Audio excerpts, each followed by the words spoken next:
Hello everyone, this is Andrew from Solstice, and today we will be going over the Kenobi room. A couple things before we get started. You can see I completed it. I'm still going to walk through it and do my best to explain it. So I'll read it and go through each thing. Before we get started, I created a folder for Kenobi. I also connected to the Tryhackme network, and I started up the virtual machine.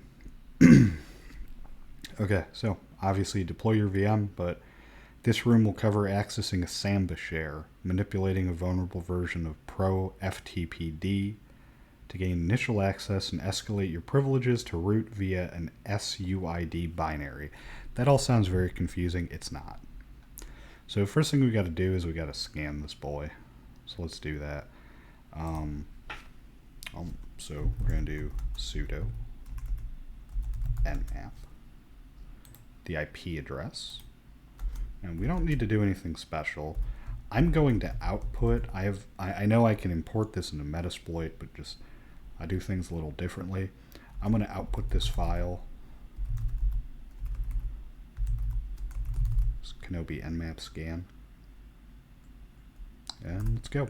Oh, enter the sudo password, and let's go. It's going to scan. We have 7 ports open. Okay. We got FTP, SSH, HTTP, RPC bind, NetBIOS, SSN, Microsoft DS, and NFS. Obviously, we're going after Samba. So that's 7. Okay. Now we need to enumerate Samba for shares, as in we need to find what shares are available. So to do that, we're going to use an nmap script.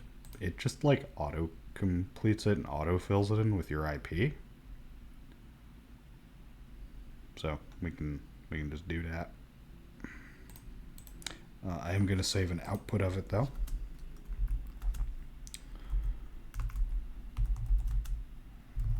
I'm going to call it Kenobi shares scan. And we're going to let it do its thing. I did not run I did not run nmap as sudo, so we're going to see what happens with that. It should still work though. We will see.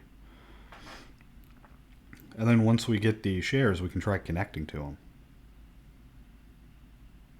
I mean, a lot of Samba configurations are will have like anonymous shares if they're not, if they're misconfigured, and you can just connect to them.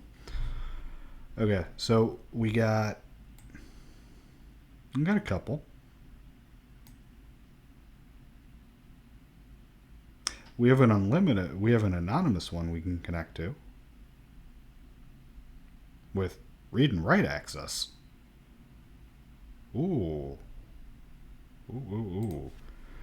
I'm going to open terminal. Let's connect to it. So we should have, we do have SMB client installed. And we're going to connect to it. Oops. MOUS. Shouldn't be any password. There isn't. We have log.txt. Cool. What else can we do with that though? Well, let's download log.txt. So let's do, it's smb get 10.139.157. Actually, I want to navigate to my Kenobi folder. Okay, so it's smb get 10.139.157 ANONYMOUS, and then I believe there's something else, but we can go back here. Yeah, so we'll find 3 shares. Sorry, I should follow along with this. If you don't have SMB client, you can install it. It should be installed. We have a log.txt. We need to get this. Okay. So we need to, and you're going to see me switching back and forth. I'm using one monitor. I'm just showing you. You can do it. I'm doing this on a laptop, so bear with me. I do recommend picking up a portable monitor or a second screen, though. So we're going to recursively get everything. Essentially, we're going to download the file contents. Yeah, that's what that command does. So I'm going to do that. Should just work.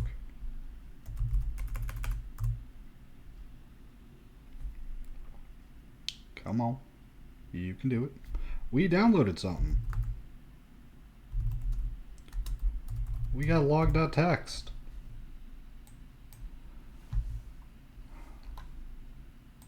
What's in this? Oh, this really isn't good. You don't...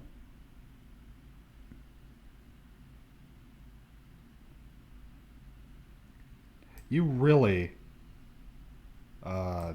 don't want to do this. Okay. So, obviously, we found information when generating an SSH key. We found information about the Pro FTPD server. Now, we actually found that before. We found it in two ways. We found it when we did the nmap scan. We also found it in this log.txt. Okay. Now, I believe Mr. SSH key pair is going to come in handy later. But okay, so we know FTP is running on port 21. And in our earlier nmap scan, we'll show that port 111 was running with the service RPC bind. This is just a server that converts a remote procedure call, or RPC, program number into a universal address. When an RPC service is started, it tells RPC bind the address at which it is listening and the RPC program number it's prepared to serve. In our case, port 111 is access to a network file system. Let's use unmap to enumerate this. Yes, as we recall, if we go look in this, I'm going to do Kenobi nmap scan. We see port 111 is RPC bind.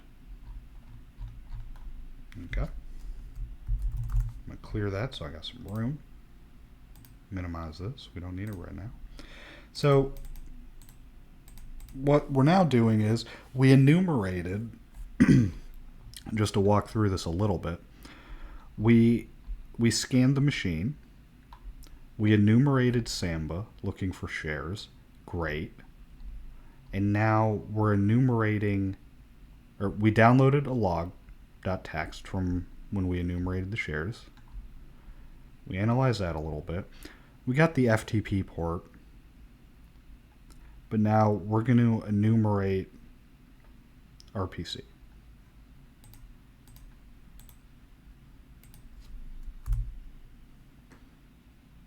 I should have saved that. Okay, well, okay. So I'm just going to run it again. RPC, I'm just going to say RPC enum nmap. I always like to have these. Okay, so, well, it's mounted at /var asterisk. Okay, well, we can see .var is mounted, yeah. All right. Now what do we do? I think we're done with the enumerating. We're going to try to gain access. So, we need to figure out what version ProFTD is running. Now, I know I already inputted it, right?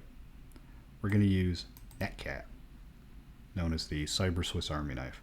There is a hint too, pretty much tells you, yeah, FTP's on port 21, just do netcat IP address port 21. Let's do that. I'm going to run it as sudo.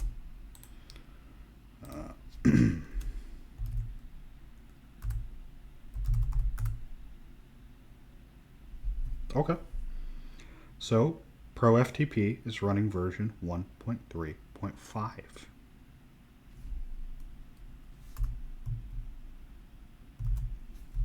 We don't need to do anything else. Now we got a version number.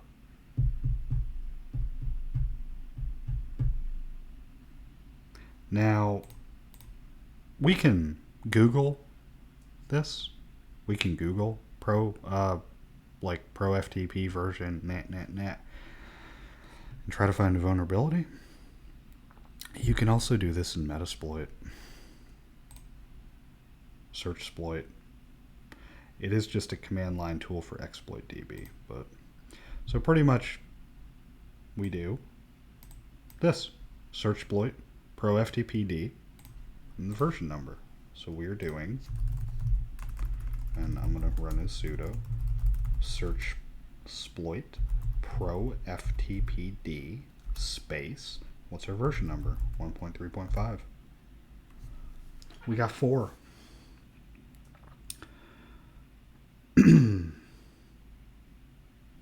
We have a command execution. We have a remote command execution. We have a second remote command execution. And we have a file copy. Well, remote command execution pretty much means you're going to have a lot of fun with the service. We're going to gain access to it. Okay. Oh no. Okay. So I am kind of curious why it's... Yeah, whatever. So we should have found an exploit from ProFTP's mod copy module. Yes. Mod copy module implements site cpfr and site cpto commands. Copy from and copy to, which you can use to copy files directories from one place to another on the server. Any authenticated client can leverage these commands to copy files from any part of the file system to a chosen destination. We also know that the FTP service is running as the Kenobi user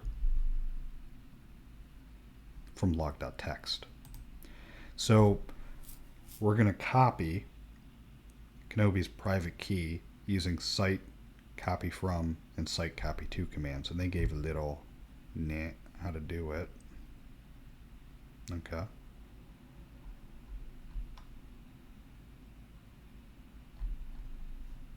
And let's do that. So we're going to do nc, I'll do sudo nc 10.10.139.157.21. We're now connected. Then we're going to do, and remember the case here, site cpfr site space cpfr. We're going to say home Kenobi dot, I believe it was dot ssh. Yep. Slash, then I believe it was RSA, or sorry, ID underscore RSA. Now we need to say, where are you copying it to? That's terrifying. We're about to steal their private key.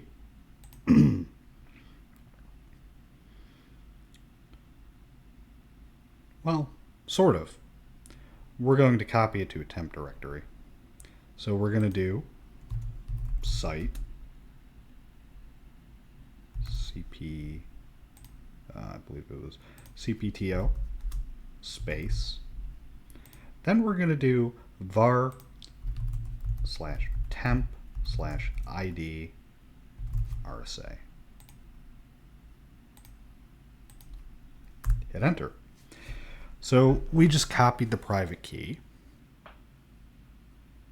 Should not be able to do that. Now, why are we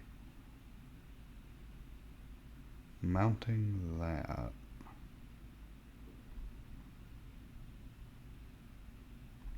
Okay, well, we're going to mount var temp directory to our machine. So, just going to open up.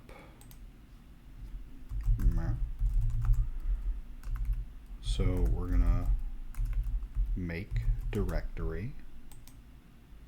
We're going to do /mount Kenobi NFS. And you can copy and paste this. Don't feel bad about doing that, you know. Whatever works for you. I got to do sudo. Okay. And we're going to do mount machine IP /var to mount Kenobi NFS. So we're going to take this. I believe you sudo it. Let me do. Oh, I see. I'm an idiot. Okay. We're going to do sudo mount that name. See, they gave the copy and paste, then if you look in the screenshot, it looks a lot better. Okay. We're going to do var, I believe. Yes. Then we're doing mount.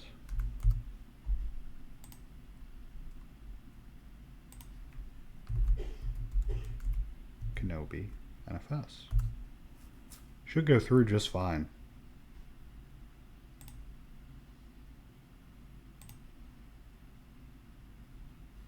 Did it?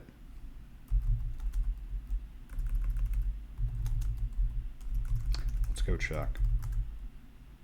Oh, well, it's not going to be here, of course.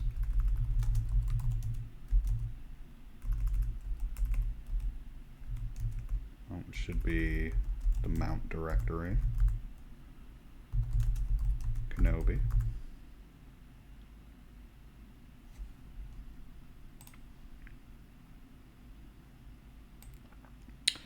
Oh, I gotta do of course it's a private key, so we do ls la. Did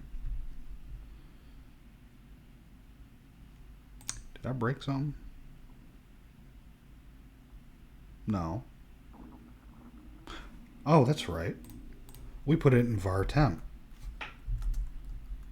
So we do var temp.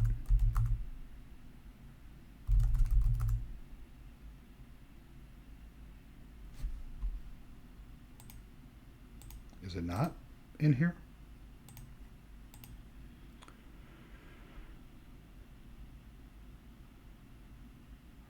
Let's see.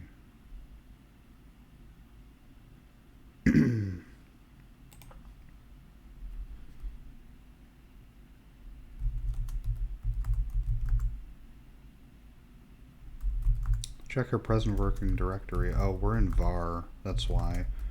We want to go mount Kenobi. We're doing an ls. We're doing it, of course, we're doing it on the remote machine. I was looking at my var temp. We're going to do temp.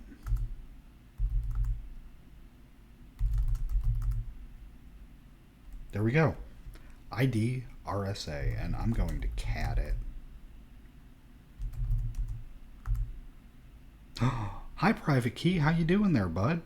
So, It's on the remote. Like we mounted a remote file, structure. Okay. I want this on my local machine, and that's what we're gonna do. Right down here, we're doing the copy command. So we're gonna do mount Kenobi NFS temp. No.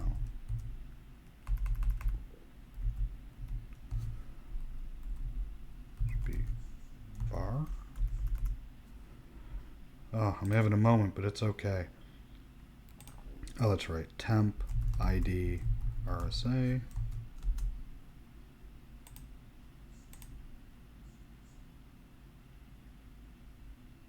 And we're copying it to dot. Don't know why.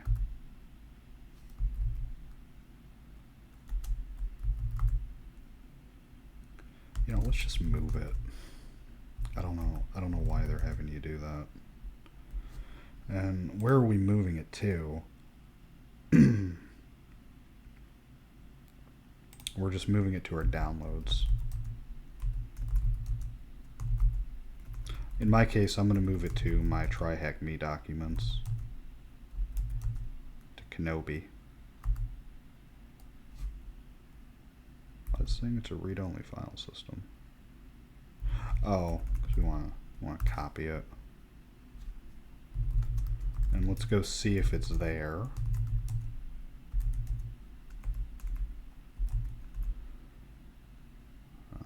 Documents, Tryhackme, Kenobi. Yep. Okay. Well, can we access it yet?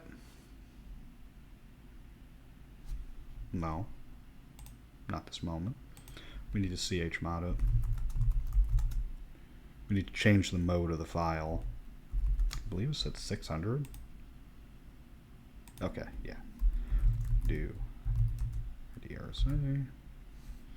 Now we can log in, and I need to stress, like we don't want to move this into, I know this is just a VM, but we don't want to move this into our .ssh file. You don't have to do that. You can just tell it what keys to use.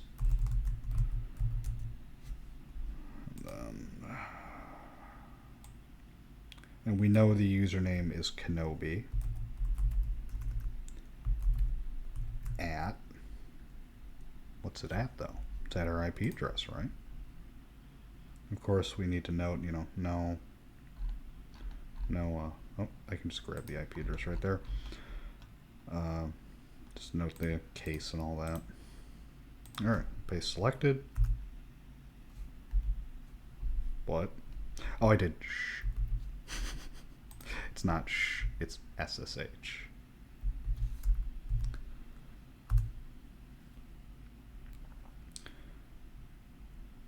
Yes, I would like to connect. That's fine. We are now Kenobi at Kenobi.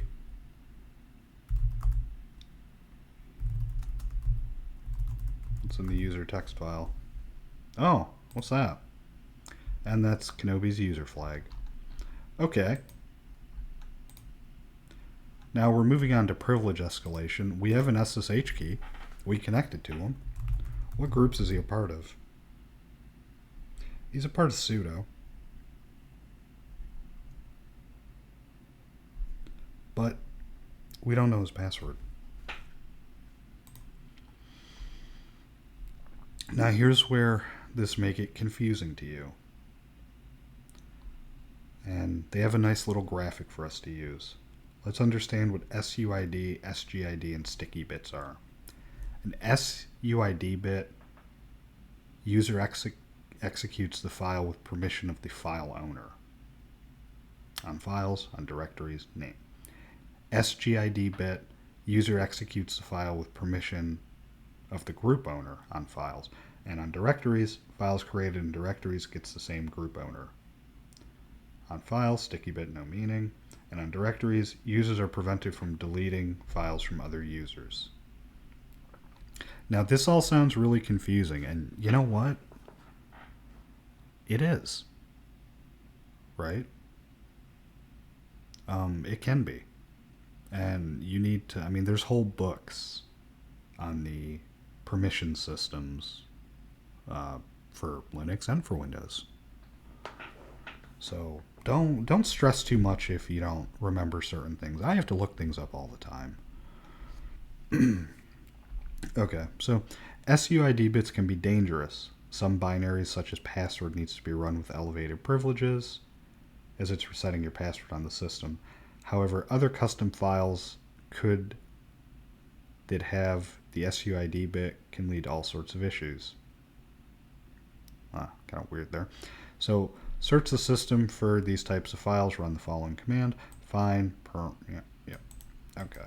So we're searching right now. We can just paste it in.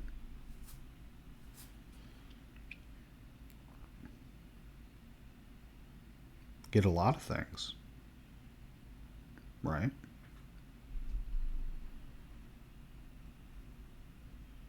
Well, we know the thing that stands out is user bin menu.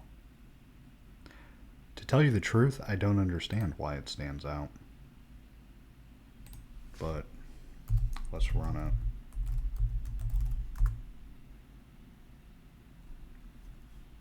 it. Okay.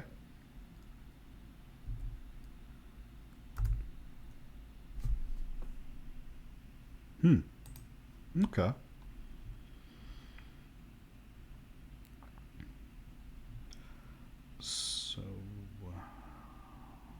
So now it wants us to use string. See how this jumps around quite a bit.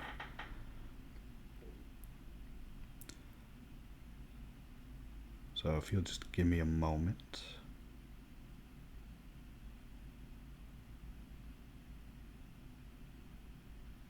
Yeah, okay. This shows us binaries running without a full path, e.g. not using user bin curl or user bin uname. That's right. So as we run the file as the root user's privileges, we can manipulate our paths to gain a root shell. I think that's the key takeaway from here.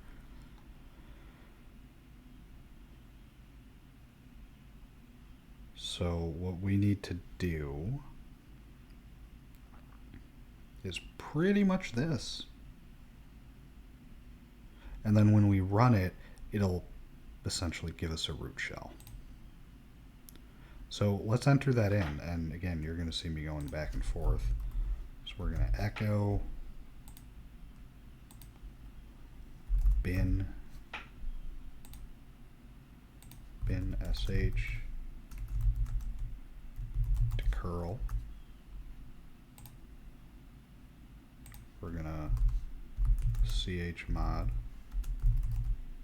curl. We're going to export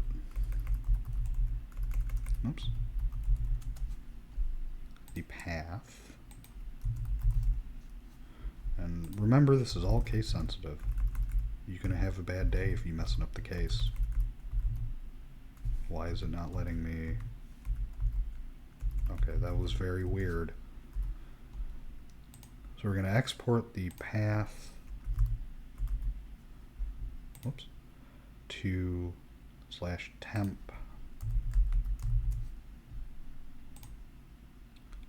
$ path. Okay. And then we're going to run user bin menu.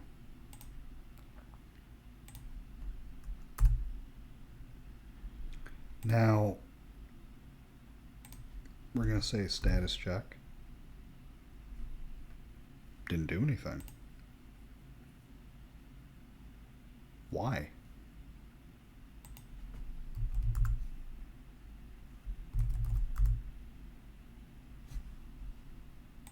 Why is that the case? I don't know. Let's go into the temp directory and try it. So we're going to echo bin sh to curl.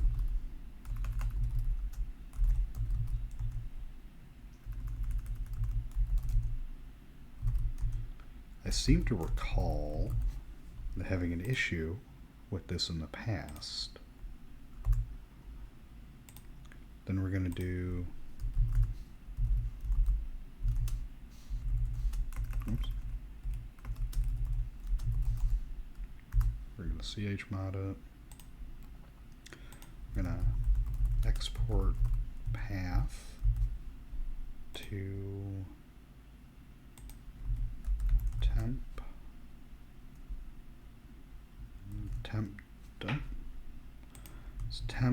$$ path. Let me just verify I put that in right. Yeah. Then we're going to do user bin menu. Oh, would you look at that? It worked. I failed pretty hard there at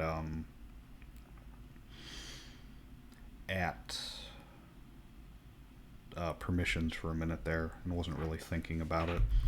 All right, let's do present working directory. No, okay. Let's go to roots home. We have root.txt. What is root.txt? Whoops. Was cat root.txt. And there's our flag. Yeah, that was pretty much it for this. So everything, admittedly, up to the privilege escalation part is pretty straightforward. Then the privilege escalation gets really confusing to some, and to me included, as you can see. But that's okay, you know. I mean, I'd say take notes and, just take notes and practice at it. All right, but this was Kenobi.